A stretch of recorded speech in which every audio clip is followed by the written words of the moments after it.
tenemos que ir un poco más atrás, porque para saber por qué estamos como estamos, o sea, el presente, tenemos que saber qué pasó.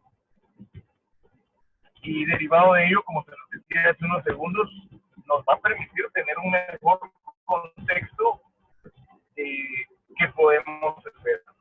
A mí siempre me encanta dirigirle la pregunta a abogados, no se diga a la población en general, guatemalteca en general. Me gusta dirigirle la pregunta a los abogados, si ellos saben o si ellos consideran que, por ejemplo, son ellos los únicos dueños de la tierra que supuestamente tienen aquí en Guatemala. Y si no, miren, recientemente me estoy separando de Quetzaltenango y precisamente en la cabecera, lo que conocemos como Xela, precisamente la cabecera, lo que conocemos como Xela, está atravesando por problemas reales en materia agraria.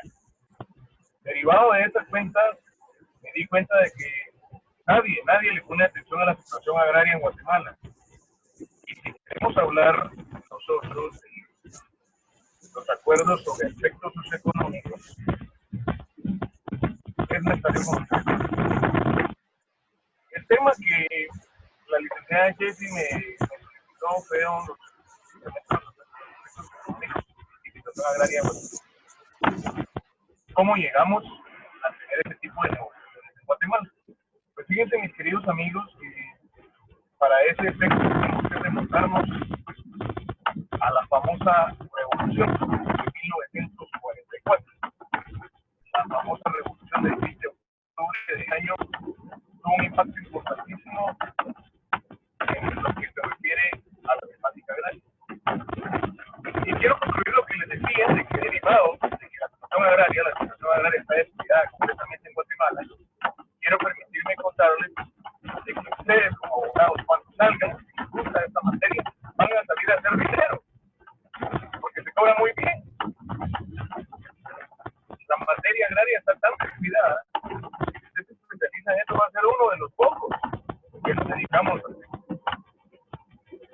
Solo yo no cobro muy bien, porque yo todo lo hago. Pero para poder hablar de la situación agraria derivado de los acuerdos socioeconómicos, quiero contarles, por ejemplo, que uno de los acuerdos socioeconómicos derivados en las negociaciones que fueron consecuencias del conflicto armado interno que tuvimos en Guatemala por 31 años, esta situación agraria nace en 1944.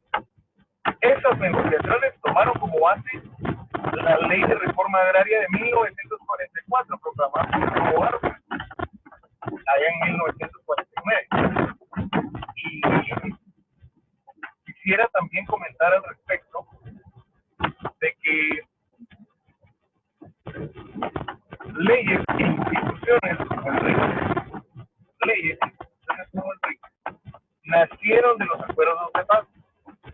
El Fondo de Tierras nació derivado de los acuerdos de paz, de las negociaciones que hicieron para conseguir los acuerdos de paz. Se firmaron el 29 de diciembre de 1996 en el marco del gobierno del finado presidente de la República, Álvaro Arzú Irigoyen. Y hablando de presidentes de la República, les decía que allá en 1944, cuando sucede la revolución iniciada ya en Totonicapán por el todopoderoso Atanasio Tzul, nos lleva a conocer antecedentes de la reforma agraria. Porque la reforma agraria, quiero contarles, era una ley nueva que vino a renovar la ley agraria de Guatemala, la ley 513 del jefe de Estado de Gobierno. La ley agraria de Guatemala, databa de 1856. Y hay una reforma que se da en 1879 que, por ejemplo, permitía que las adjudicaciones derivadas del Estado para un particular pasó de el 1954, en donde se permitía que el Estado de Guatemala adjudicara en materia de terrenos baldíos, o sea, terrenos desocupados, puro terreno, nada de construcción, permitía 30 caballerías. En 1879, en la ley agraria de Guatemala, la ley 513, únicamente 15 caballerías. Reduce la adjudicación de Guatemala, la adjudicación de la tierra en Guatemala para particulares derivados de terrenos baldíos. Se les conocía como baldíos porque eran terrenos en los que no había nada, como los terrenos que tiene Yesi aquí en la Universidad de Yesi, aquí en zona 16, por ejemplo, ¿verdad? Terrenos grandes, bonitos, eso se conocía como terrenos. De esa cuenta, mis queridos amigos, les quiero y me permito contar que fue avanzando la legislación, pero ocurrieron cosas interesantes. Derivado que desde 1877 existe el Registro General de la Propiedad, que está aquí en la capital, en la 9ª Avenida y 14 Calle de la Zona 1. Derivado de la creación del registro, empezaron a ocurrir inscripciones anómalas de la tierra. Estas inscripciones anómalas de la tierra incluyen, por ejemplo, un caso icónico que se suscita a partir de 1985, hace unos 35 años más o menos. Se suscita una situación, un caso icónico en materia agraria en Guatemala. Y ahorita les voy a decir por qué me brinqué en la temporalidad, me brinqué de 1877 hasta 1985, casi 100, un poquito más de 100 años después. ¿Por qué lo hago? Por las instituciones anómalas que empezaron a existir con la existencia del registro. Porque se acuerdan que se permitían primero 30, en el 50, en 1850 y luego en 1880, se permiten única y exclusivamente 15 caballerías como a particulares en la tierra. Derivado de ello, derivado de estas circunstancias, les quiero contar que cuando estamos en el avance de la ejecución y la aplicación de la ley agraria de Guatemala, la 513 de 1879, y al registro de la propiedad, estas inscripciones anómalas llegaron a abarcar una inscripción de 247 caballerías allá cerca de ustedes, allá cerca de Jalapa, en el departamento de Izabal. En el departamento de Izabal se hizo la adjudicación de 247 caballerías a un particular, a una persona individual, que no representaba a nadie más sino a su persona. Le reservo el nombre. Y Jesse, yo no sé si tú me permites compartir una presentación para tener una mejor ilustración de los muchachos para los muchachos. Si tú me lo permites, me gustaría compartirles esta presentación que les va a facilitar toda la vida comprender el acuerdo con los recursos económicos y la situación y las consideraciones sobre la temática agraria que se documentaron en los acuerdos. No sé si me permite poder compartir. Pero bueno, mientras ya se nos cuenta, quiero decirles que esta adjudicación de 247 caballerías de tierra allá en Izabal fue una inscripción anómala que hicieron a mano en un libro real, un libro mayor del registro de la propiedad. Esto le puede pasar a cualquiera en estos momentos del registro de la propiedad, siempre y cuando sea antes de la era digital, la digitalización de los libros en el registro de la propiedad. Sus papás, por ejemplo, les van a heredar a ustedes un terreno cuya propiedad data más allá de 1950 años de experiencia. Viene a un poquito mayor de la tierra, incluso una sección de tierras de la Cámara de Gobierno. En todo ello puede ser una institución anómala que hoy en día, aunque no tengan la posesión, tienen la propiedad. Derivado de estos abusos que se estuvieron dando en el tema de la tierra, en el contexto de la tierra, llega la revolución. La revolución llega precisamente porque estaba existiendo este tipo de opresión, campesinos sin acceso a tierra y todo pertenecía al feudalismo. Había muy pocas familias que tenían la propiedad de por lo menos un 75% de la tierra guatemalteca. Otro 25% era propiedad del Estado. No había nada para los particulares. Llega 1944, se da la revolución, allá en Totonicapán iniciando, se logra hacer avances en el gobierno y eventualmente llega 1949 y de esas leyes que les comentaba al inicio, nace la ley de reforma agraria La ley de reforma agraria trae consigo un apéndice, que también era una ley, pero es un apéndice de esta ley, que consideraba la ley del arrendamiento forzado. La ley de reforma agraria, en primer lugar, consignaba y establecía que el Estado de Guatemala y los feudales que tenían la mayor cantidad que tenía en Guatemala fueron obligados a ceder parte de ella, y el Estado de Guatemala se obligó a pagar una cierta indemnización. Algo más o menos como la ley de expropiación que tenemos hoy por vigente. En ese sentido, cuando se logran este tipo de acuerdos,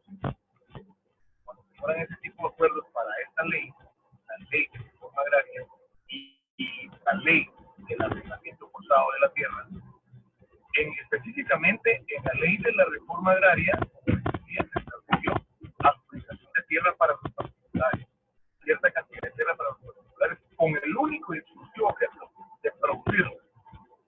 Eso es lo que es importante de la reforma agraria, que el campesino, que el guatemalteco tuviera acceso a la tierra para comer, producir y vivir de ella, ya no tributando al señor feudal, o sea, al que era el dueño. ¿Por qué? Porque el Estado subrogaba esa obligación dentro de la negociación y la realización de las nuevas relaciones privadas de la tierra. Esto fue en 1949. En 1954 nace lo que les decía, la ley del arrendamiento forzado, y la ley del arrendamiento forzado establecían que si había tierra todavía en nombre del señor feudal, de los dueños, que se conocía los señores feudales, si todavía había tierra, pero usted campesino la estaba trabajando, se la habían dado en arrendamiento porque ellos pagaban una renta. Les cuento que esta ley del arrendamiento forzado de la tierra preveía que usted campesino iba a tener acceso por 2 años más forzosamente, aunque ya se venciera el plazo del arrendamiento que estaba previamente establecido. Con esta ley se favorecía al campesino para que forzosamente el señor feudal le entregara 2 años más del arrendamiento. Esto se manejó en Guatemala de esa forma, y por supuesto ocurrió lo que todo el mundo sabemos, lo que todo el mundo nos imaginamos. Ocurrió que muchas veces no se cumplían los acuerdos privados, muchas veces no se cumplían lo establecido en la ley, que era obviamente coercitivo o sinalagmático en el Estado y los particulares, específicamente los señores feudales del Estado de Guatemala. Esta falta de certeza jurídica en la tenencia de la tierra, y sobre todo en la transmisión de la misma, porque si usted no iba a tener derecho a arrendamiento, por lo menos iba a tener derecho a comprarla. Pero todavía existe un agravante para poder comprarla. ¿Con qué dinero? ¿Con qué dinero íbamos a comprar en esos tiempos un pedazo de tierra? En ese sentido, esta problemática genera un conflicto armado interno en Guatemala, en donde los guerrilleros empezaron a tomar tierra por la fuerza. Empezaron a tomar la tierra por la fuerza y se fueron a establecer hasta en el occidente del país. Establecidos en el occidente del país, empieza y nace este terrible conflicto armado interno de Guatemala, que se sitúa a partir de 1960, cuando entra a gobernar el candidato normal, que decían algunos grupos y algunos candidatos que iban a ser generales del ejército, que gobernaron a partir de 1962. Y eso para los guerrilleros, para la guerrilla, fue una declaración de guerra. ¿Por qué? Porque el gobierno, el Estado, la gobernanza, el conjunto de la pública había sido tomado por una fuerza por parte del ejército. Y obviamente se sabe que la guerrilla es enemigo del ejército. Porque supuestamente por opresión, pero no voy a comentar nada sobre la guerrilla. Lo que sí quiero comentar es lo relativo a, aparte del tema de la guerrilla, quiero empezar a contarles una de las causas más importantes del conflicto de tierras en el occidente, que lo generó la guerrilla. Esa guerrilla que nada bien le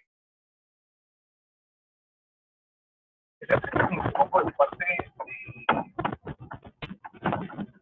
de la guerrilla, que forma parte de Guatemala como país, porque lo que ocurrió en aquel entonces afecta hoy en día y nos va a seguir afectando. Cuando se acentúa el conflicto armado interno, les decía que la guerrilla tomó por la fuerza la tierra, especialmente en el occidente.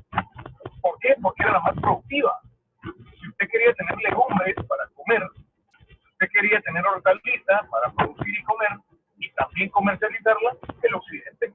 Entonces usted ha ido al occidente y ver esos cultivos allá en Quiché, ver esos cultivos en Quiché de manzana, de durazno, es una cosa tan hermosa, pero si usted se va un poquito más arriba en el occidente, se va a dar cuenta que hay posibilidad de cosechar zanahorias, cebollas y todo tipo de hortalizas. De hecho, usted sabe que a Bolonga, municipio del departamento de Quetzaltenango, le dicen la hortaliza de América, que es la tierra más fértil de todo Centroamérica y en parte de la Patagonia, y atraviesa 6 países, 6 países oficialmente de Sudamérica. Por eso se convierten en grandes exportadores, pero el gran problema hoy en día ha sido las dificultades del campesino para exportar. De eso tampoco vamos a hablar, pero sí vamos a hablar de que por eso la guerrilla se interesó mucho en la tierra en el occidente. Y lo que ocurrió fue que la gente que vivía ahí en el occidente, por ejemplo, Huehuetenango, hay un gran conflicto en ese sentido, porque las familias que vivían ahí, al llegar la guerrilla a invadir, fueron desplazadas y estas se fueron huyendo hacia México. Cuando esta guerrilla fue terminando, me adelanto un poquito por 1995 y 1997, porque todavía en el 97 inicios habían algunos grupos neoguerrilleros que tenían la intención de conculcar los derechos sobre la tierra. Pero hasta el día de hoy se ha tratado de mantener el estatuto que se firmó, conocido como los Estados. Pero vamos a llegar a ahí.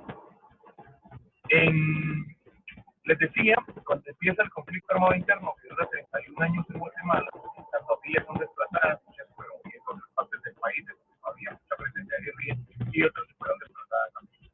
Por eso, si usted va a Huehuetenango, hay muchísima gente con nacionalidad. Hoy son personas ya grandes, algunos ya son abuelos, que cuando eran niños, o cuando incluso estaban en gestación en el vientre de su madre, se fueron desplazados a México y nacieron allá, y por eso adquirieron esta nacionalidad. Ese es un fenómeno social en Guatemala, y particularmente en Huehuetenango, y partes altas también del departamento de Quiché. Pero, derivado de esto que les estoy comentando, mis queridos amigos, cuando regresa esa gente a su tierra, cuando ya va pasando el conflicto armado interno, esta gente regresa y ya hay gente viviendo aquí. Ya hay gente ocupando la tierra que en teoría era suya y que era también la tierra en la que ellos. Esto vino a generar un incremento en el conflicto armado interno, porque muchos de estos eran, por ejemplo, la guerrilla, que lograba negociar con el Estado que le dijeran que ya se aplicaran esta naturaleza de tierra. Este conflicto llevó a muertes por tierra, llevó a muertes por poder y llevó a muertes específicamente por la pura gana, yo le llamo la pura gana, de querer tomar el control de Guatemala como Estado, no solo la tierra, como Estado. Entonces, derivado de que para el gobierno, el ejército de Guatemala, el gobierno de turno, en 1982 no hacía un buen papel haciendo la guerrilla, el ejército toma por fuerza y la jefatura de Estado se convierte en un golpe de Estado, de los tres más importantes, el general Efraín Ríos Montt se convierte en el jefe de Estado de Guatemala. Pero fue gobernado Guatemala por un triunvirato, o sea, tres generales del ejército, el poder presidido este por el general Efraín Ríos Montt, que también es más cercano. Y combatieron a la guerrilla y no estaban en posición de negociar. Llegó entonces la necesidad, con el avance de este gobierno que duró un año y fracción, esta forma de gobierno llega esto fue en 1982, 1983, llega 1985 y llega la nueva constitución. La vigente actual, en 1985, se establece, se instituye la Asamblea Nacional Constituyente que da nacimiento a la Constitución Política de la República de Guatemala, la actual. Y solo ha sufrido una reforma de la Constitución a través de una consulta. Seguimos en la era cronológica de lo que estaba pasando, lo que pasó en Guatemala en el contexto de la... Y como Ríos Montt no estuvo dispuesto a negociar con la guerrilla, ellos decidieron combatirla.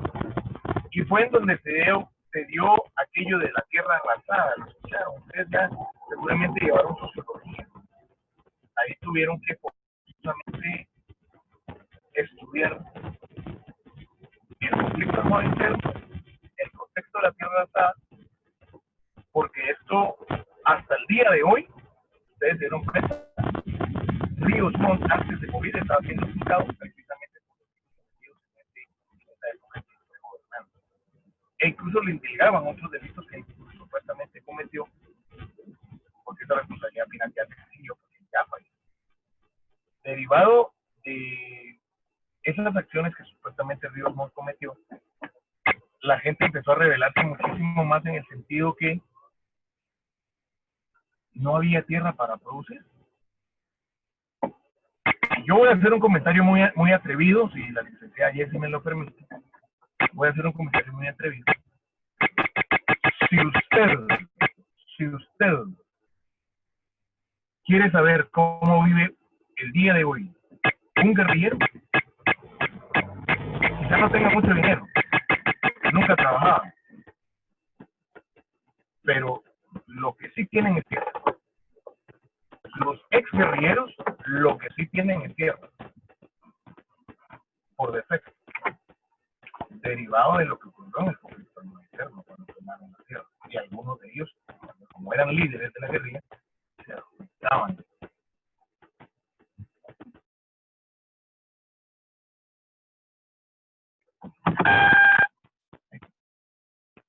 Muy bien. Entonces, mis queridos amigos, en el sentido de que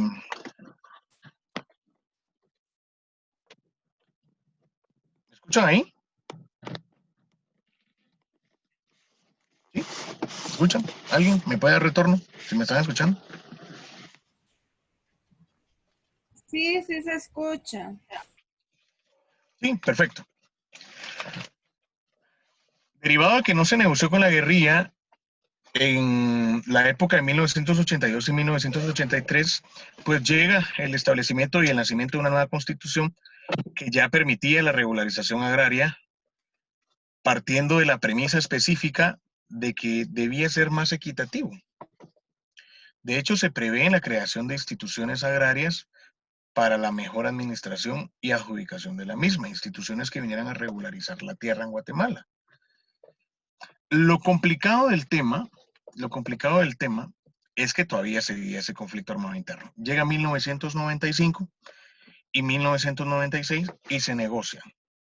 Se empieza a negociar con la guerrilla a efecto de que pudiera haber, a través de intensas negociaciones iniciadas en el año 1995, empiezan, para ser específicos, empieza la primera reunión entre gobierno transitorio, porque se acuerdan que antes de Álvaro hubo un gobierno transitorio, que fue el de Ramiro de León Carpio, cuando el 5 de junio de 1995 empiezan las negociaciones con la guerrilla.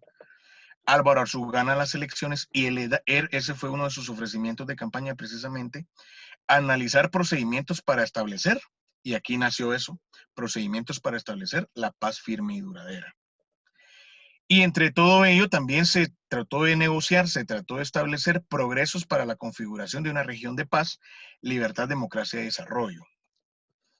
Esto vino a tomar forma un año después, precisamente, el 6 de junio de 1996, en donde, como les decía, derivado de intensas negociaciones iniciadas en el 95, existe un estatuto que se empieza a crear, un documento que le iba a dar forma a estas negociaciones, que al final de cuentas se terminó llamando los acuerdos de paz, como muchos lo conocemos, pero este tiene por nombre el Acuerdo Socioeconómico y Situación Agraria en Guatemala.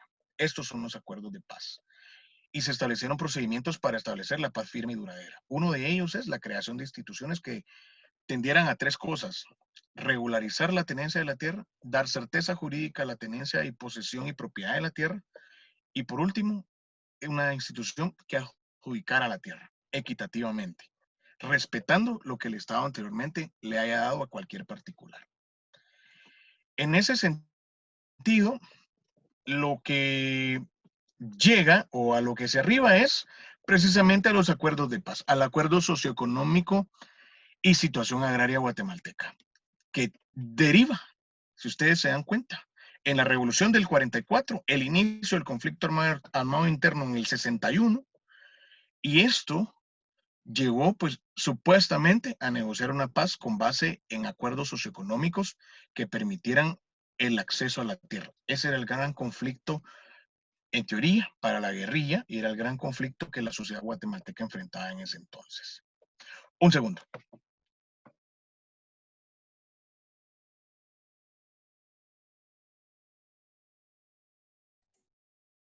Ahí se escucha mejor, ¿verdad, compañeros? Es que yo pienso que como está lloviendo, licenciada, y aparte que va en camino, no se escucha mucho. Ujú. Pero ahorita que hizo esa pausa y que se paró, siento yo que escuchamos mejor el audio. Ya había llegado a su casa, solo que ahorita se está entrando, digo yo. Por ratito se va la señal, Sí, pero yo digo que es por el agua. sí, como estaba de llover, igual hay algunos, con Olga tiene problemas para... ¿Qué comen que adivina? ¿Qué comen que adivina? Sí, estaba aterrizando. Bueno, hoy sí me siento armado. Escuchó. Bueno, llegamos entonces. Ah, sí, aquí todo se escucha. Todo se escucha. Bueno, ¿me escuchan y me miran bien ahí? Sally, gracias. Ahí Ahora sí. Buenas noches, Lick, Perfecto. ahora sí todo nítido. Gracias, Will, muy amable. Yo, Jesse, te había consultado si se podía de alguna forma compartir una presentación que tengo para estos efectos, pero creo que no, por la mala conexión no me lograste escuchar. sí, No sé si se puede.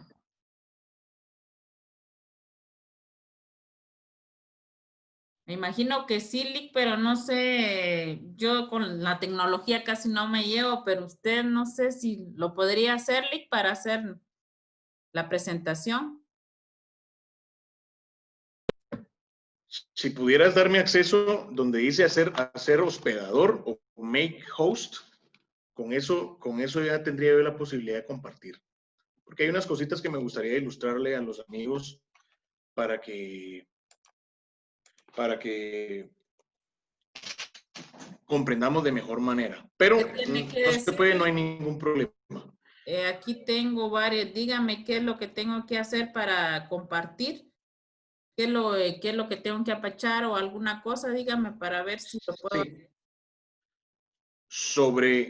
Sobre mi...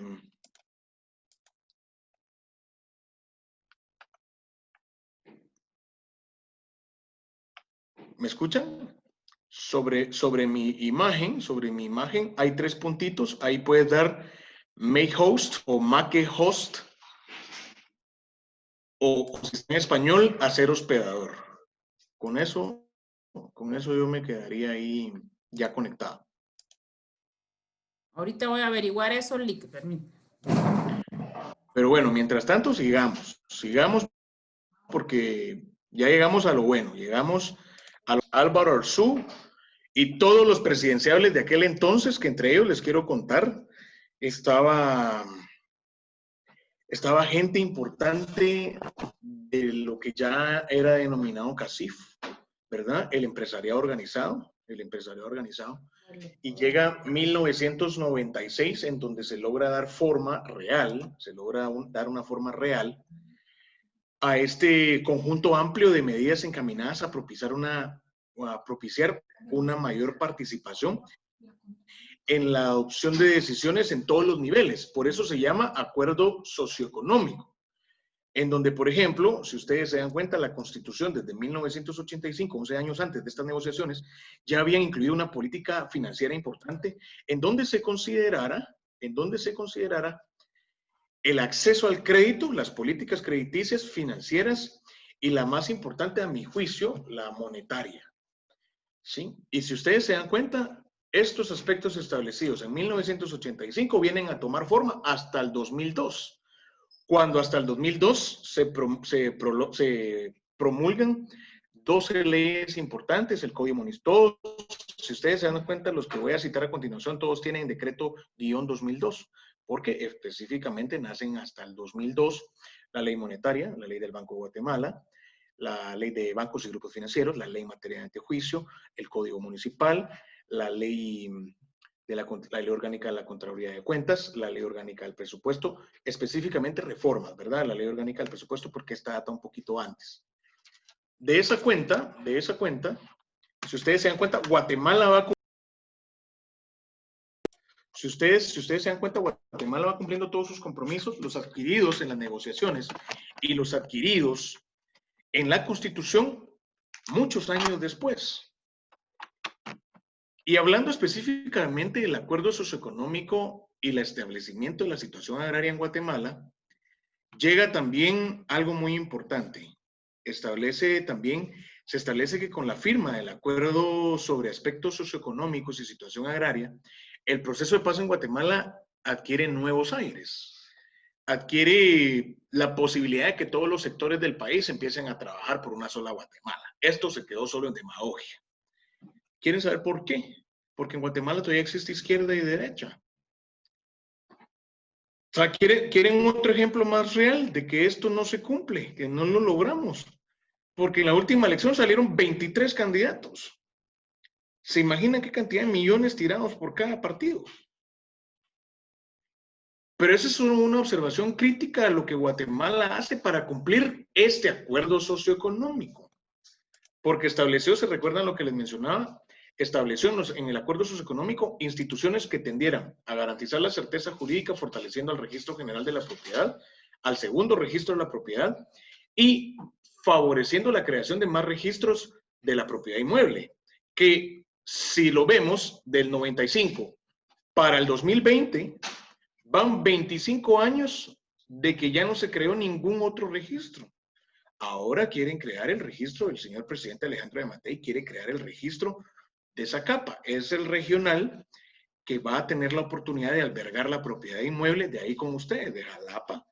Va a tener Zacapa, Chiquimula, Guastatoya y Zabal.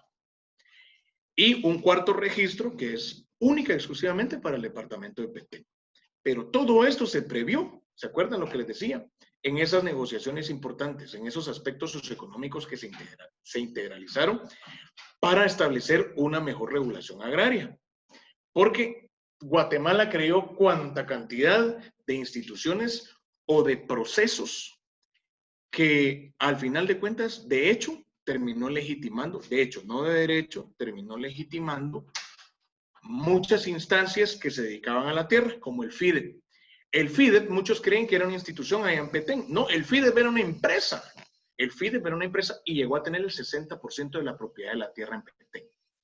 Oh, gran novedad, resulta que luego el Estado de Guatemala, en el 2003, se da cuenta que todo Petén, a pesar de que el Estado le había dado el 60% al FIDEP, resulta que todo Petén, a pesar de esta adjudicación del 60% de Petén, todo Petén estaba asentado sobre 2 fincas. Todo Petén estaba asentado sobre 2 fincas. Algo muy similar a lo que está pasando en Quetzaltenango, en la cabecera, en Xela, de que aparece un colectivo indígena que dice que son dueños de todo Xela. Díganme ustedes, si viven en la cabecera de Jalapa, ¿qué pasaría si aparece un colectivo indígena y dice, mire, somos dueños de Jalapa? ¿Se imaginan ustedes un problema agrario de esa naturaleza? Y si ustedes se dan cuenta, sigue existiendo esos problemas agrarios porque las negociaciones fueron débiles. Y fueron débiles porque me quedé en que se iban a crear instituciones que tendieran a asegurar la certeza jurídica de la tierra, propiedad, tenencia y posesión de la misma.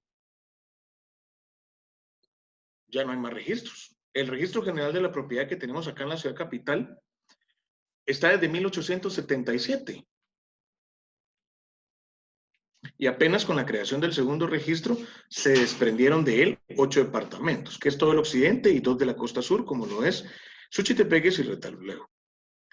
De esa cuenta y en ese sentido hay que tomar en consideración que aparte de las instituciones que tendieran a regular o a prever la seguridad jurídica de la tierra, la seguridad y certeza jurídica de la tierra, se comprometió Guatemala a establecer instituciones que tendieran a regularizar la tenencia de la tierra, lo que FIDEB había entregado, y aparte de lo que FIDEB había integrado, yo sé que ustedes ahí, yo no sé si la licenciada Jessie ha tenido en sus manos algún certificado del INTA, del Instituto de Transformación Agraria, que era una institución del Estado creada ya por los 70s y 60s, en donde se tenía por objeto, el Instituto Nacional de Transformación Agraria tenía por objeto empezar a regularizar la tenencia de la tierra. Que si, por ejemplo, Vivian Barrera tenía en posesión 5 manzanas y que todo esto estaba a nombre del Estado, la regularización iba a tener el objeto de normalizar la relación que tenía Vivian Barrera con el Estado de Guatemala y la posesión de esta tierra. Se ha hecho, lo único que se hizo es que se crea el Fondo de Tierras y con el Fondo de Tierras se tiene por objeto también terminar de adjudicar todo lo que el INTA había, todo el desorden que el INTA creó. Y no se ha terminado de establecer ese orden. No se ha terminado de establecer. Y les he venido contando cómo Guatemala crea ordenamientos jurídicos y los cumple a los años. Y derivado de que se comprometieron a crear más registros de la propiedad, hasta ahora, escucho yo, 25 años después, escucho que se tiene la intención, por lo menos, porque todavía no se han creado, de crear nuevos registros. Pero bueno, los logros alcanzados en las negociaciones facilitaron tareas importantes. Luchar contra la impunidad, les cuento que este término no es nuevo. Creo que se lo jalaron de ahí, del Acuerdo Socioeconómico de Guatemala, para una paz firme y duradera, porque allí se establecieron también intenciones. Estas negociaciones incluyeron intenciones de luchar contra la impunidad. Y las mejores perspectivas para lograr esto, para lograr prontamente esa paz, también venían a reformar o tenían el objeto de reformar a través de actividades de verificación para el desarrollo institucional, o sea, fortalecer las instituciones que ya existían y formar nuevas con el objeto de regularizar la tenencia, el uso y la propiedad de la tierra. Hay que tomar en consideración que en una declaración pública hecha allá en 1996, se estableció el fortalecimiento del poder civil y la función del ejército en una sociedad democrática. Aquí nacen las organizaciones no gubernamentales. Yo no sé decir si le hacen un bien a Guatemala o si le hacen un mal. Si usted trabaja en una ONG, yo sé que en Jalapa se trabaja mucho con ONGs, porque he tenido acceso a comunicarme con muchos colegas que se desarrollan o desempeñan en ese medio y de una u otra forma tienen el objetivo de estar creando o facilitar a la gente acceso a muchas cosas, a algunas capacitaciones, entre otras cosas, pero nadie le entra a la tierra. Al tema de la tierra nadie le entra. Por algo será, por algo será. Si seguimos hablando respecto de lo que es el acuerdo socioeconómico, el acuerdo sobre los aspectos socioeconómicos, que también derivó en los acuerdos de paz, los denominados acuerdos de paz, hay que comentar algo muy importante, que el desarrollo económico y el desarrollo social que se constriñe o se convierte en un hipocorístico, en que son los acuerdos socioeconómicos, advertían que había que poner un enfoque importante al área rural. Y les quiero contar, Jalapa es uno de los departamentos con más área rural. No me refiero al tamaño comparado con otros departamentos, sino la ruralidad de Jalapa, por ejemplo, es enorme. Es enorme. Y luego empieza a acaecer otros aspectos importantes como la certeza jurídica de la tierra. Y les voy a poner un ejemplo.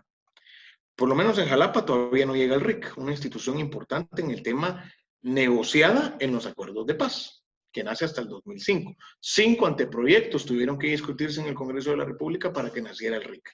Y esa negociación en el Congreso duró desde el primer anteproyecto, que fue en 1999, hasta el 2005, 6 años. 5 anteproyectos hasta que llegó la ley del RIC vigente, la actual, que es el decreto 49 del 2005. ¿Por qué les comento y les menciono esto? Porque la certeza jurídica de la tierra vino a contraponer aspectos importantes que polarizan. ¿Por qué? Los inmuebles rústicos para el catastro, es que no hay construcción, que es puro terreno. El inmueble urbano es aquel que sí tiene construcción. Y no se refiere a que esté cerca de la ciudad o que esté dentro de una ciudad, no se refiere a eso, se refiere a si hay o no construcción para el catastro. Eso es uno, pero para el registro. Lo rústico es la ubicación y lo urbano es la ubicación. ¿Me entienden? Y entienden, captan la gran diferencia que existe ahí en la falta de certeza. Pues entonces en los acuerdos socioeconómicos que llevaron y derivaron en los acuerdos de paz, lo importante de todo esto es que en el área rural resultaba necesaria una estrategia integral que facilitara el acceso de los campesinos a la tierra. ¿Se dan cuenta? Esto venía desde la época feudal, en 1944, e incluso si nos vamos más atrás, como se los dije al inicio, nos damos cuenta de que la realidad guatemalteca en la tierra sigue igual, solo que con más problemas, y problemas más tecnificados. ¿Quieren un ejemplo? Nahualá y Santa Catarina y Iztahuacán. ¿Quieren otro ejemplo?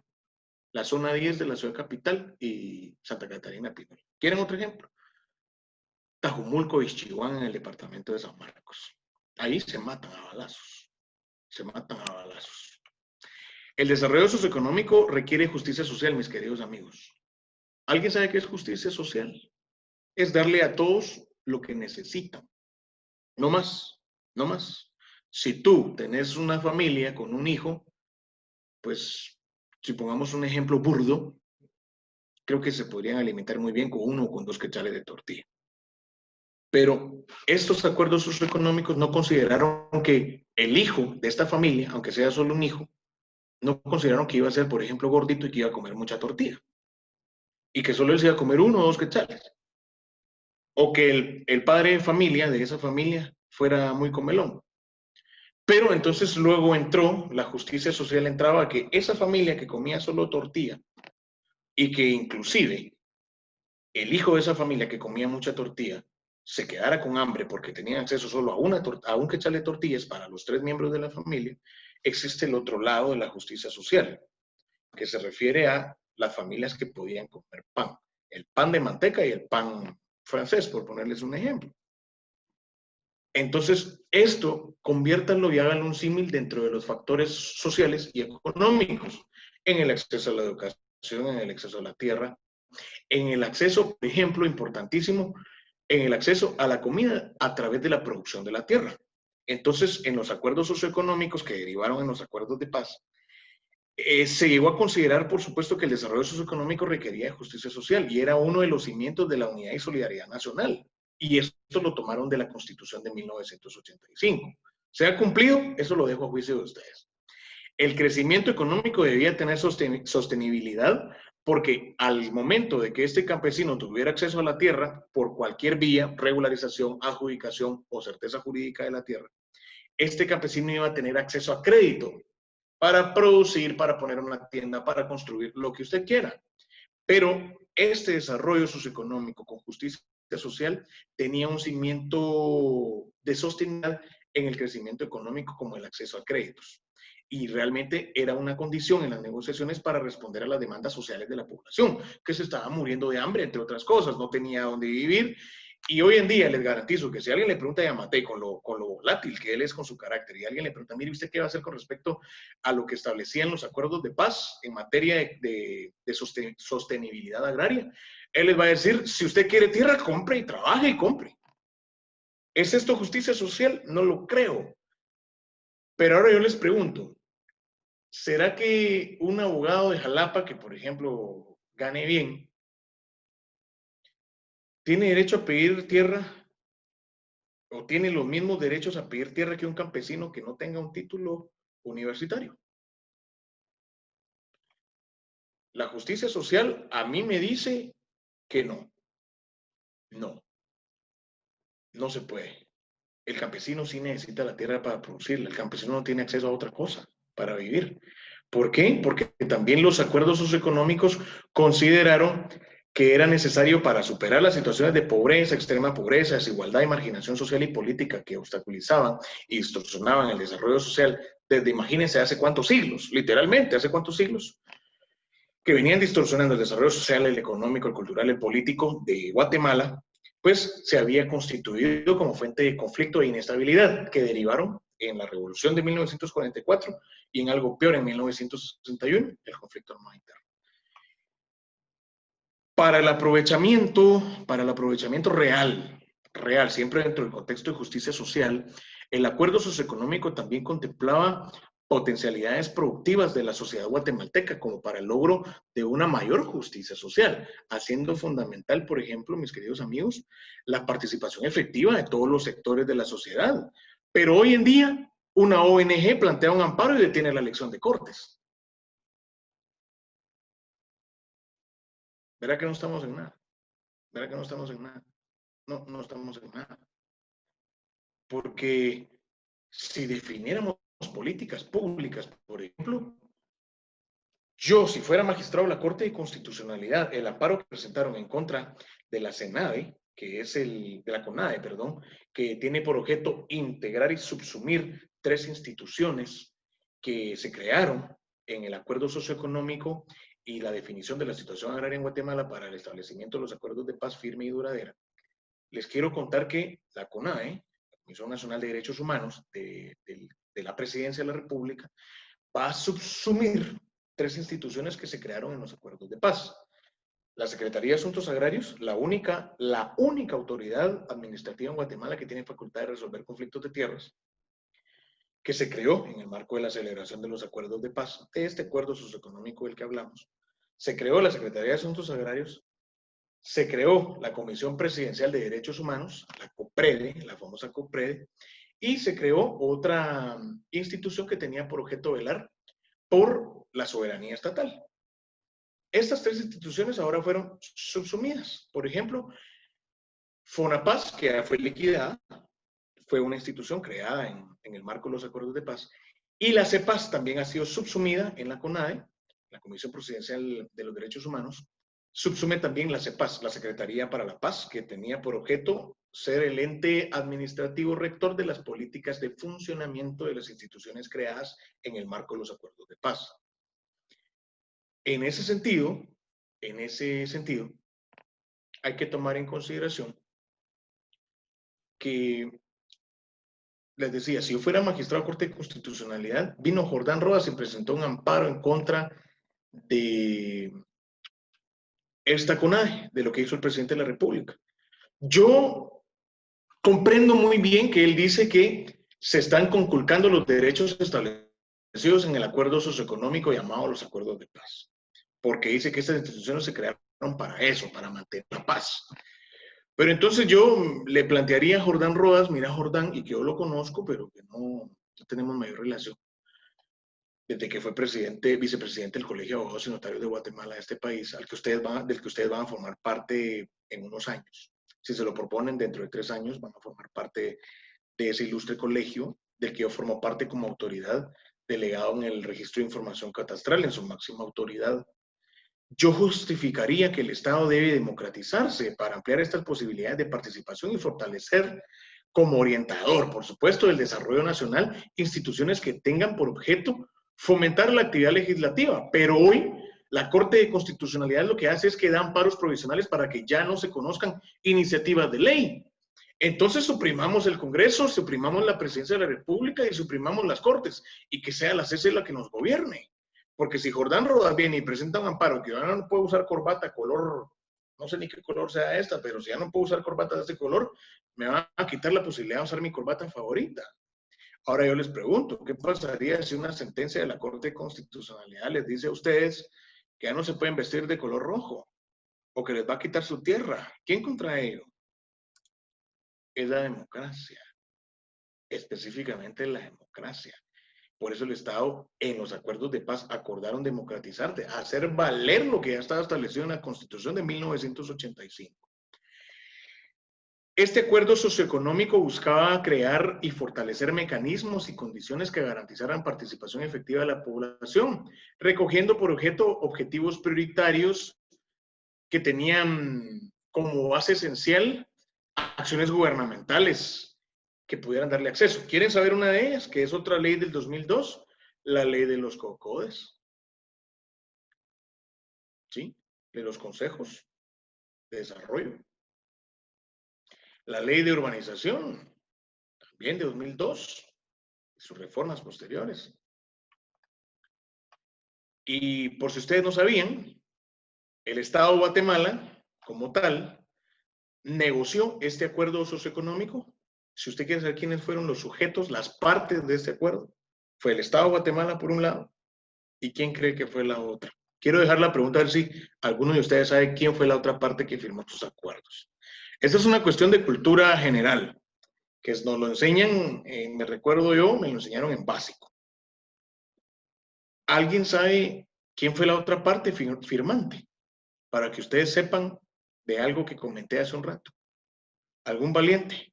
Si hay algún valiente que me conteste, le voy a hacer un regalo, que se lo voy a mandar con Jesse. Vamos a ver si lo tengo aquí. Aquí está. Le voy a regalar un compendio de leyes, que está aquí. Sí.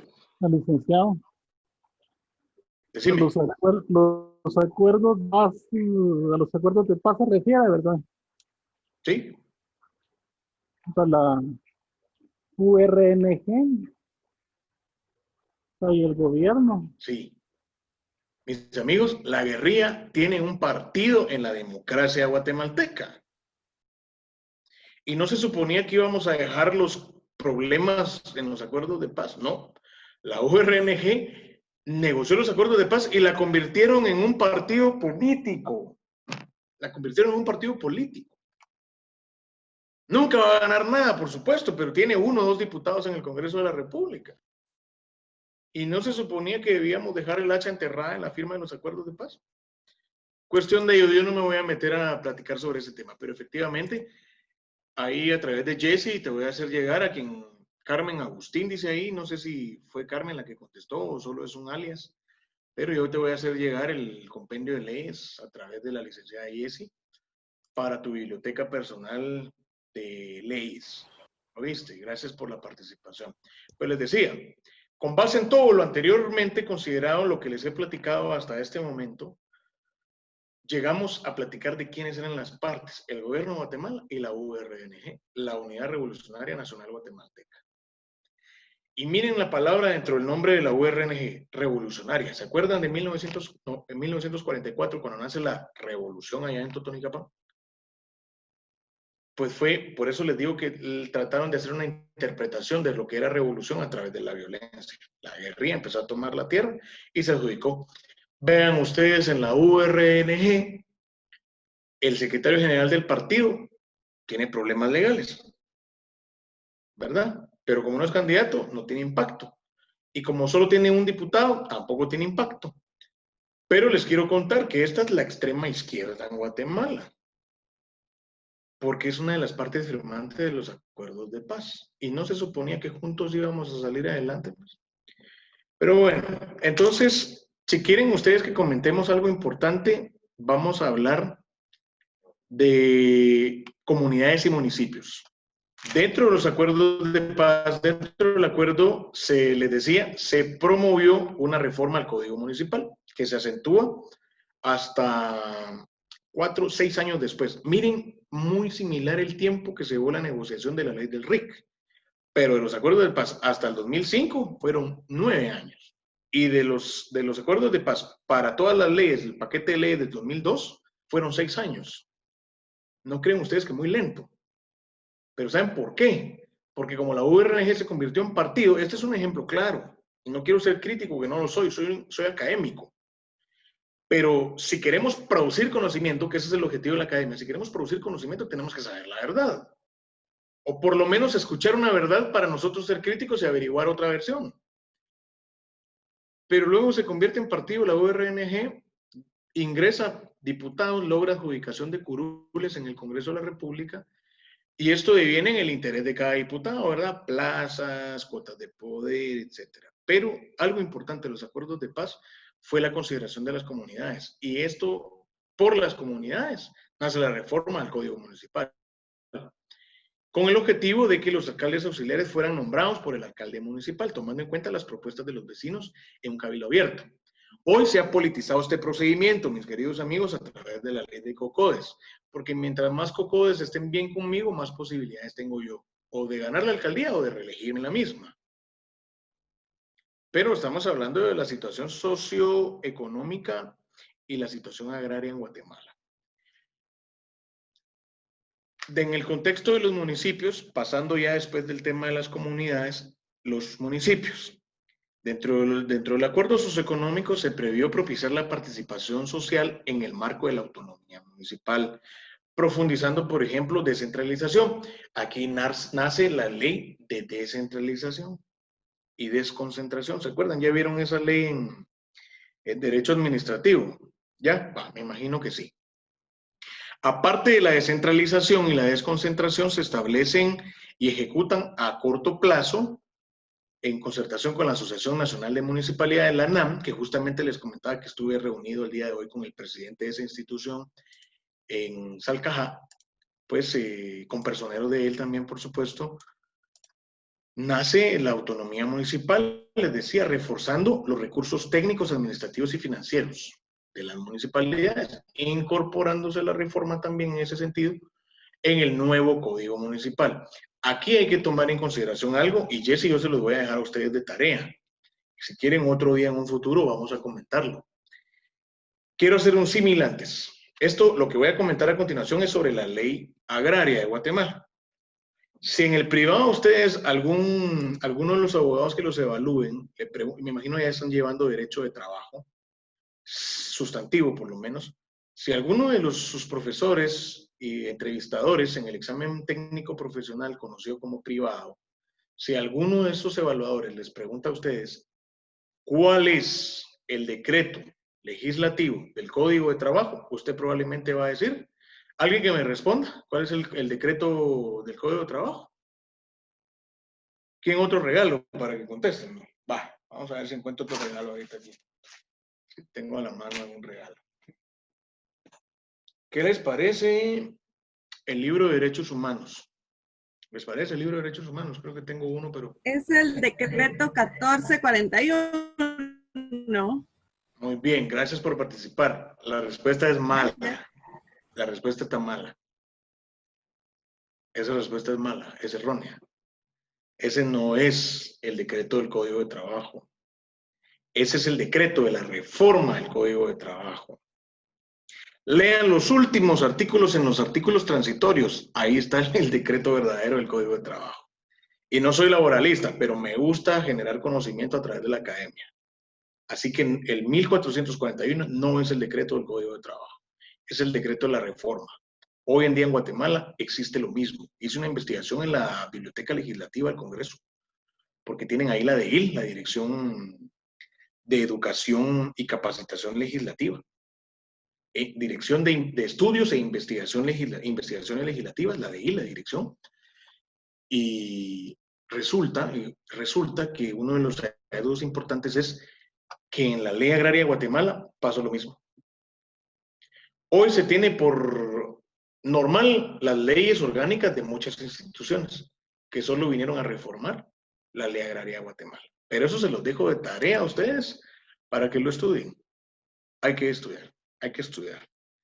¿Usted quiere ser un buen abogado? Estudie. ¿Se quiere dedicar al tema agrario? Estudie mucho más. Y cómprese un buen seguro de vida, porque en el tema agrario lo pueden matar en cualquier momento. Un buen seguro de vida. Si lo matan, deja asegurada a su familia. Otra cuestión importante dentro del acuerdo socioeconómico, los departamentos. Se estableció en el acuerdo socioeconómico, dentro del contexto de la negociación de los acuerdos de paz que dio forma a ese estatuto, se promovió y se quedó consignado ahí, contemplado, promover ante el Congreso una reforma a la ley de gobierno de los departamentos de la República, a fin de que, por ejemplo, el gobernador departamental sea nombrado por el presidente, tomando en consideración candidatos propuestos por representantes no gubernamentales.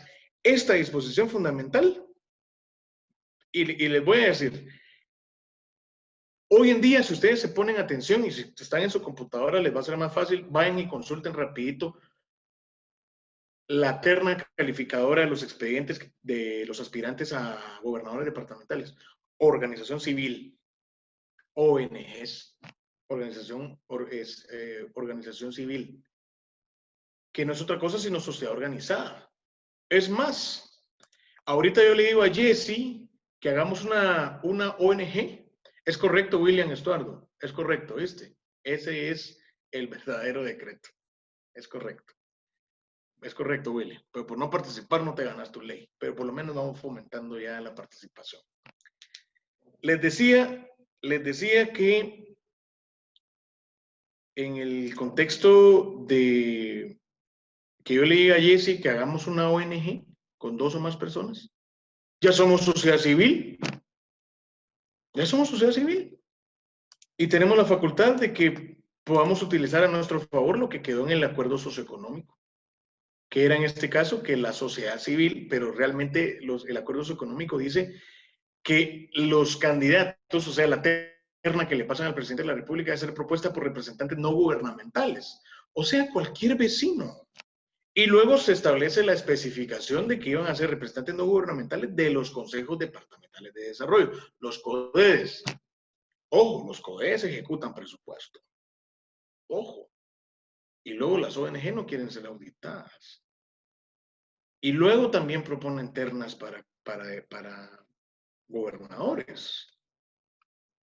¿Será que vamos bien con lo que acordamos socioeconómica y agrariamente en 1995? ¿Será que toda la sangre que se derramó del 61 al 96 sirve lo que tenemos hoy? ¿Se dieron cuenta y se dan cuenta cómo es de importante conocer el pasado? Donde únicamente no sirve conocer el pasado a la gente es en una relación de novios. Oigan, ahí sí no estén preguntando el pasado porque puede que se lleven una sorpresa que no les va a gustar. Pero en el contexto social es necesario saber por qué estamos así hoy en día. ¿Por qué existe la ley del RIC? ¿Por qué existe la ley de materia de antejuicio? Porque, por ejemplo, se preveía en materia política, dentro del desarrollo político o el desarrollo de políticas públicas, es que si, por ejemplo, usted quiere ser candidato a presidente de la República, le crean un proceso rapidito, lo capturan y lo sacan de combate. Para eso se creó, por ejemplo, el derecho a antejuicio y que este fuera factible ser revestido de tal naturaleza a los candidatos a la presidencia de la República y todos los demás candidatos que gozan de esa prerrogativa en materia de elecciones generales. ¿Verdad? Esto está contemplado desde la ley electoral, pero vino a fortalecerse en la negociación de los acuerdos sobre aspectos socioeconómicos y situación agraria.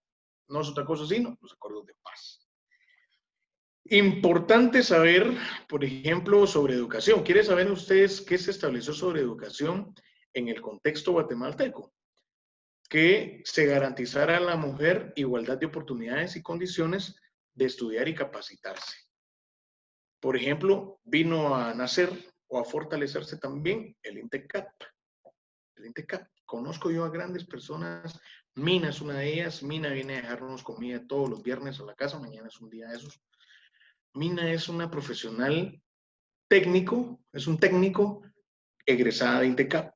Y hoy en día vive a hacer comida, pasteles y todo, ya con una mejor capacitación y profesionalización. El problema es que si Mina no trabaja con algún patrono que cubra estas cuotas, Mina tiene que cubrirse sus cursos. Pues de eso se trata, y por lo menos hay acceso a que podamos tener a nuestras mujeres, porque ese fue específicamente uno de los acuerdos, en los acuerdos de paz, que la mujer tuviera acceso a mejor capacitación. Tome en consideración que otro fenómeno real en Guatemala es la madre soltera. Y el ser madre soltera constituye una limitación real para la mujer, porque al ser madre soltera usted trabaja, tiene que buscar el sustento para su hijo, para usted, tiene que sacar adelante a sus hijos y eso implica un montón de aristas que todos ustedes conocemos, se dan cuenta. Hablando de tierra, también se estableció en los acuerdos de paz aspectos relativos a la vivienda y se garantizó a las mujeres el acceso en igualdad de condiciones a vivienda propia. Porque antes habían políticas relativas a que, por ejemplo, la mujer tenía impedimento en relación al alquiler, al crédito de la construcción. ¿Por qué? Porque se consideraba que la mujer no trabajaba. ¿Quién le dijo a nuestros gobernantes de aquellos entonces que la mujer no trabajaba? Yo me animo a preguntarle a todos y cada uno de ustedes, sobre todo las chicas que están aquí, por ejemplo, aquí veo a Vivian, Cindy, veo a Rita, a Damaris, a Mayrani, Veo a Zulma, a Noelia, a Pero, a Carmen. Yo les pregunto, ¿quién de ustedes no trabaja? Quizá no porque no tengan necesidad o quizá porque la tengan. Pero ¿quién no trabaja hoy en día en materia de mujeres? La mujer quiere tener oportunidades y esas fueron consagradas allá en el 95, aunque ya existía en el artículo 4 constitucional igualdad, ¿verdad? Entre todos los habitantes de la República. Son las 20 horas con 48 minutos, todavía tenemos tiempo, ¿verdad, Jessy? Tenemos tiempo. Sí, Lick, todavía hay tiempo. Va. O vas a utilizar ahí algo para preguntas, un espacio para preguntas, comentarios, conclusiones. Sí me gustaría si alumnos quieren preguntarle algo a Lick, si me hicieran favor, aprovechémoslo. Si tienen alguna duda, me gustaría que le hicieran preguntas, por favor. Muchas gracias. Sí. Yo solo quiero comentar, quieren, este va a ser el último tema que voy a tratar. Ya hablamos de aspectos socioeconómicos de los acuerdos de paz. Les quiero invitar a conocer aspectos de la situación agraria y desarrollo rural. Así se contempló en los acuerdos de paz. Y es que había una problemática, ¿se acuerdan? Era una problemática ineludible de hacía más de un siglo, de 1850 tanto. Databa los grandes conflictos de tierras en Guatemala. Se reguló la adjudicación de 30 caballerías. Apareció en el 79, en 1925, alguien que se había adjudicado 247 caballerías, cuando la legislación de la época permitía solo 15, porque la reforma vino en el 79, en la ley 513, de la verdadera ley agraria de Guatemala, permitía solo 15. Dense en cuenta ustedes, toda esta problemática, por poner un ejemplo, empezó a generar pobreza, pobreza y más pobreza. Porque si tú te adjudicabas a través de una inscripción anómala en el registro 247 caballerías, no era para compartirlas. El objetivo era tenerlas y probablemente después compartirlas, sí, pero a través de la venta. O sea, no ibas a compartirla a título gratuito de arrendamiento como se hacía en aquellos tiempos. Sí iba a ser para generar pobreza, pero por tu parte generar riqueza a la hora de estar vendiendo la tierra. Y esta pobreza se fue convirtiendo en pobreza extrema y las inequidades y la debilidad de las instituciones estatales vinieron a fomentar esencialmente esa debilidad que se terminaba convirtiendo en una lesión a los derechos humanos. Y uno de ellos es el acceso a la tierra. La Constitución lo prevé. Y cuando tú tengas acceso a la tierra, la Constitución te protege con un derecho fundamental, como lo es el derecho a la propiedad privada. Si yo en este momento llegara a tu casa, Rita, y te digo buenas noches, Rita, con permiso, y quiero pasar hasta tu casa, probablemente lo que vas a hacer es llamar a la policía o a cualquier otro. Pero lo que menos vas a hacer es recibirme amigablemente. ¿Por qué? Porque tú tienes derecho a tu propiedad privada. Y dentro de la problemática del desarrollo rural, hay que analizar que la tierra siempre en Guatemala ha tenido un carácter central. O sea, desde la conquista hasta, incluso me animo a decir hasta nuestros días, porque si no, veamos los desalojos en Alta Verapaz y veamos los grandes problemas que tiene Shela hoy en día. Todos esos acontecimientos históricos y los actuales regularmente han terminado en resultados trágicos.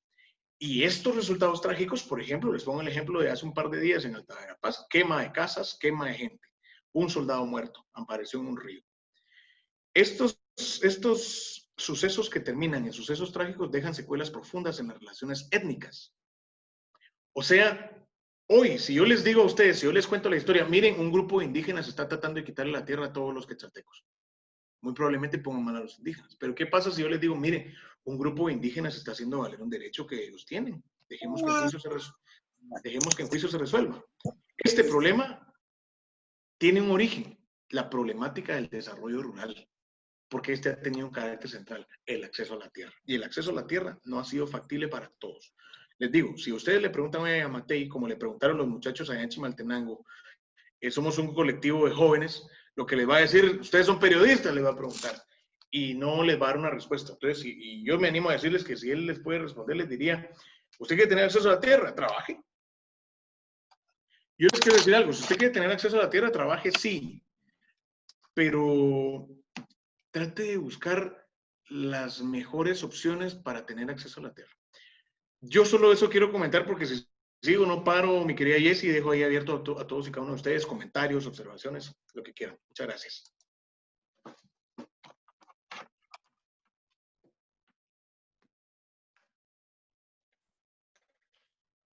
¿Alguien de ustedes va a preguntar o a comentar? Si no, yo sí quiero hacerle una pregunta a Lick. Dime. De acuerdo a su punto de vista, usted, deme su punto de vista. El acuerdo socioeconómico y la situación agraria derivada de los acuerdos de paz y su influencia en la situación agraria actual en Guatemala. ¿Qué ha influido? ¿Cómo ha influido? ¿Qué está pasando en la actualidad? ¿Si nos han beneficiado? Yo he llegado a la conclusión que con mis alumnos, como usted dijo, tener posesión de tierra, la tierra aquí en Guatemala, no hay una ley que regule la tenencia y posesión de tierras. ¿Por qué, Lick? Derivado de los acuerdos de paz, se estableció y se instituyó la creación de instituciones que nos dieran acceso a seguridad y certeza jurídica de la tierra. La seguridad es del registro, ¿vieron? La seguridad es del registro, porque la seguridad es suma de certeza y publicidad, es suma de no arbitrariedad y legalidad. Entonces, estos elementos suman de seguridad, algunos le llaman seguridad registral. Eso, la certeza jurídica te la da una institución como el RIC y el Fondo de Tierras. ¿Por qué? Porque ellos llevan catastralmente un inventario de tierra que, por ejemplo, si eso ya está en nombre de Wilson y Rita lo está ocupando, entonces Rita ya no puede titular supletoriamente sobre ello. Estos son los grandes objetos o las grandes intenciones de estas instituciones. ¿Cómo estamos hasta el día de hoy? Mal. Y les voy a decir por qué. Si bien se crean las instituciones, pasa lo siguiente, y voy a poner el ejemplo del RIC porque el RIC puede hablar. Por ejemplo, yo soy la máxima autoridad en esa institución.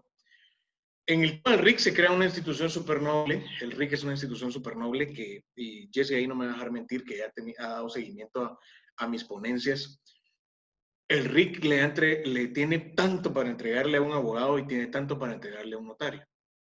El gran problema es que cuando nosotros tenemos a directores del RIC, ya el personal de los directores del RIC, resulta que se encuentran 67 plazas fantasmas entre el 2012 y el 2016. 67 plazas fantasmas. ¿Quieren ustedes un ejemplo de estas plazas fantasmas? Ustedes, solo quiero que alguno de ustedes me conteste sí. Si saben o escucharon en las noticias cuando hubo una señora que cuando ingresó aquí a la zona 1, en la torre de tribunales, de zona 1, dijo, ¿por qué me está tocando así si ni mi marido me toca así? ¿Escucharon eso? ¿Vieron esa noticia? Que incluso fue un mes. Sí, no recuerdo cómo se llama la señora, pero sí escuché eso. No sé si es Ayuso. Correcto.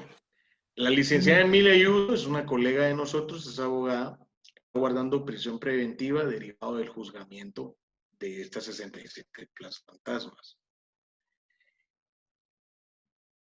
Derivado de eso, quiero contarles que el RIC en ese entonces tenía 250 millones de presupuesto. ¿Quieren saber cuánto tiene ahorita el RIC? 80. Y ustedes van a decir, 80 millones, qué montón. Sí, pero les invito a ver los gastos. El catastro es carísimo. El equipo para hacer catastro es carísimo. Y derivado de eso, hay que tomar en consideración que la creación de estas instituciones, para contar ahí ese, derivado de la creación de estas instituciones en el marco de los acuerdos de paz, ya no se les dio acompañamiento ni apoyo. Se les da 250 millones, pero resultan 167 plazas fantasmas.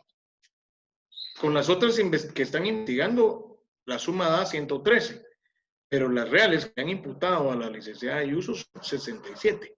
Y eso no lo comento como una crítica para ella, para nada. Es algo de dominio público, es un comentario sobre la actualidad. En la actualidad estamos mal. ¿Por qué no existe la pregunta de Jesse? ¿Por qué no hay avances? Creo yo puedo sintetizar la pregunta de Jesse. ¿Por qué no hay avances?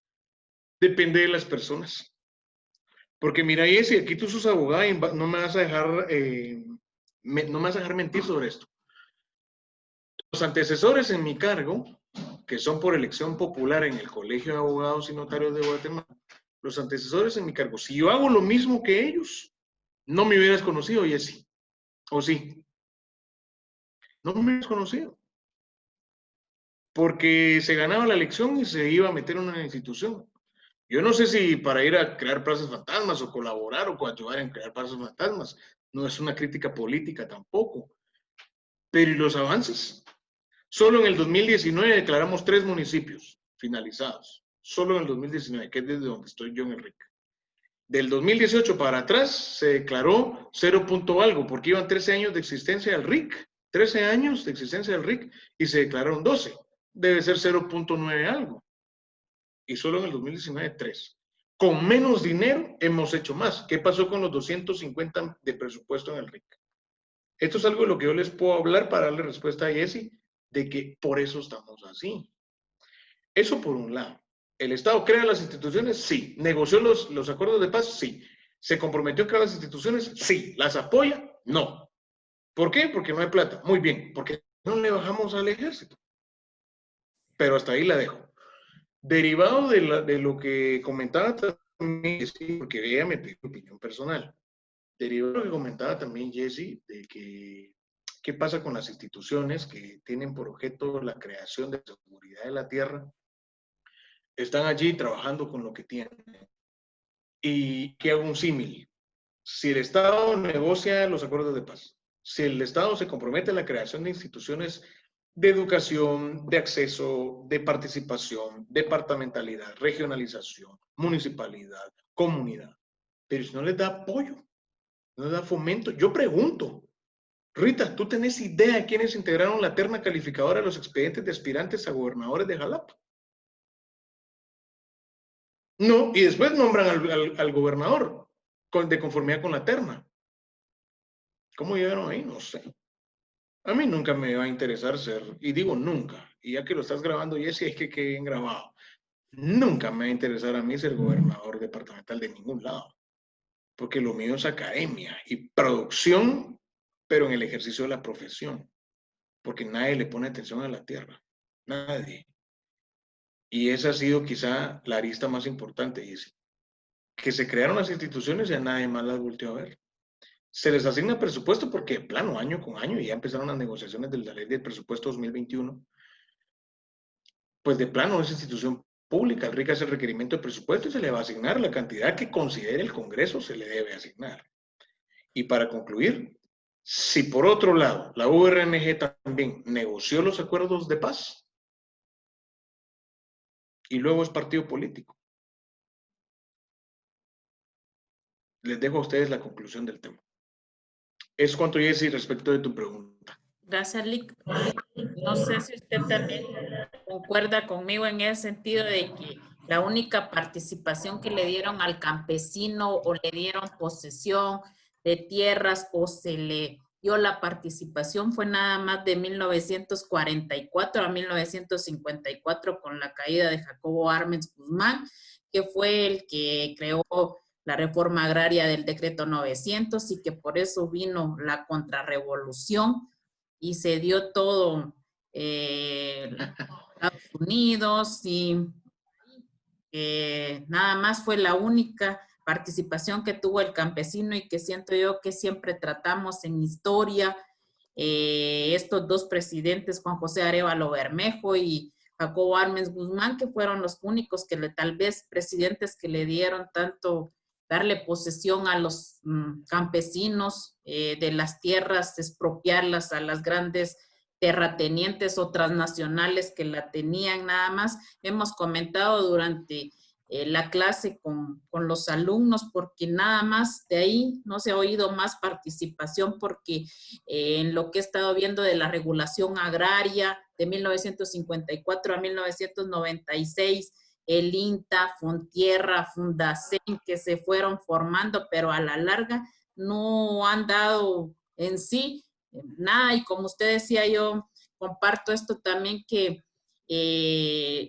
el acuerdo socioeconómico de los acuerdos de paz se basó bastante en la descentralización, que se quisieron fomentar la Contraloría, la ley de contrataciones del Estado en sí. Se está manejando también Guatecompras, que entre comillas, siento yo, y como usted dice, lo estoy grabando, esto se da, que se dé participación a las empresas para que se den proyectos, pero a la larga de todos modos se negocia a quién le va a tocar ese tipo de proyecto. Entonces solo entre comillas se puede estar dando la descentralización y concentración, pero a la larga, pues yo no sé si comparte, yo lo admiro mucho por toda su trayectoria, que en sí no se da cumplimiento a muchas cosas que se dieron o se fundamentaron de acuerdo a los acuerdos de paz. Totalmente de acuerdo. Ahí, como les dije al inicio, tenía una presentación preparada para todos ustedes porque es algo que he utilizado en la fundamentación específicamente, por ejemplo, en la iglesia. A mí me gusta mucho compartir con el padre Manuel Abac. Me encanta capacitar a los líderes de las iglesias, no en el tema religioso, ojo, ¿verdad? Quiero dejar eso claro. No en el tema religioso, en el tema de la iglesia. La iglesia es la comunidad. Y por iglesia también se puede considerar el edificio. Pero las iglesias tienen gente valiosa. Esta gente valiosa son líderes comunitarios y son los que nunca se meten a política. No se meten a los cocodes, no se meten a ese tipo de cosas, porque no les dan ganas, no tienen credibilidad, no le dan crédito ni credibilidad al conjunto del Estado, al conjunto de competencias que es el Estado. Y derivado de eso, quizá la actividad más importante para el Estado de Guatemala es la siguiente: su gente. ¿Saben por qué? Yo me imagino que por aquí debe haber alguien que trabaja en el OJJ. No les voy a preguntar quién, o en el Ministerio Público. No les voy a preguntar quién. En alguna institución pública del Estado. No voy a preguntar cuál. La lesividad más importante la hacemos nosotros. A mí me nombran como director del RIC y voy, creo, 67 plazas fantasmas. No es Rita, no es Wilson, no es Jesse, no es nadie más. Soy yo el que está generando el atraso en Guatemala. Y si usted trabaja en estas instituciones anteriormente relacionadas, que por lo menos con los abogados se relaciona intrínseca y extrínsecamente, como lo es el organismo judicial y el Ministerio Público, si usted trabaja ahí, atienda bien. ¿Qué le cuesta? El usuario le paga su salario. Esto se traduce como los campesinos producen lo que usted se come y todavía lo trata mal. El campesino produce para subsistir y todavía le paga mal. El campesino apenas tiene acceso a la tierra y todavía lo tratan mal. Y yo no voy a venir con discursos demagogos o demagógicos en donde de que si tu vecino produce zapatos, cómprale, está bien, hagan lo que quieran, y si quieren ir a comprar otras marcas, háganlo. Si van a Estados Unidos y tienen la oportunidad de aquí venir a Nueva York, compren, si tienen dinero. A eso vamos. Si tenemos un trabajo y trabajamos en el Estado, usted tiene que agradecer que yo, por ejemplo, hice hace poco una negociación en escritura pública y pagamos como 25,000 quetzales en impuestos. Una negociación de un conflicto de tierras. Pagamos 25,000 quetzales en impuestos. Imaginen ustedes lo que se negoció. Esos impuestos van la 0.0000.1.0001 de la fracción de esos impuestos fue a su salario. Ahí está la principal lesividad, muchos acuerdos de paz, mucha constitución, y yo había dicho 31, pero realmente son 36 años de conflicto armado interno. Muchos acuerdos de mucha revolución, lo que usted quiera. Pero los líderes de URNG, por ejemplo, señalaban porque tienen un montón de tierra y sus correligionarios, vecinos en tierra, no tienen nada. Pero esto es un comentario personal. No sé quién va a tener acceso a la grabación, pero y me imagino que es solo para la universidad. Pero en el caso concreto de Guatemala y el verdadero desarrollo, dejémonos ya de descentralización, de competencias, de comunidad, de municipalidad, departamentalidad, regionalidad y nacionalidad. Dejémonos de eso, de aspectos eminentemente socioeconómicos, políticos y agrarios. Dejémonos de ello. Guatemala soy yo. ¿Se imaginan ustedes si Guatemala queda deshabitada? Pongámonos a pensar en un momento, ahorita que se vayan a acostar, ustedes dichosos que tienen la oportunidad de irse a acostar ahorita que termine la clase. Cuando estén acostados en su cama, piensen en el siguiente escenario. Desaparece toda y cada una de la población de Guatemala. Queda un país totalmente inhabitado. Lo que va a pasar es que van a venir a invadirlo, a poseerlo. Y van a venir a invadirlo y poseerlo. Y van a haber nuevos. El más fuerte se va a hacer con la mayor cantidad de tierra.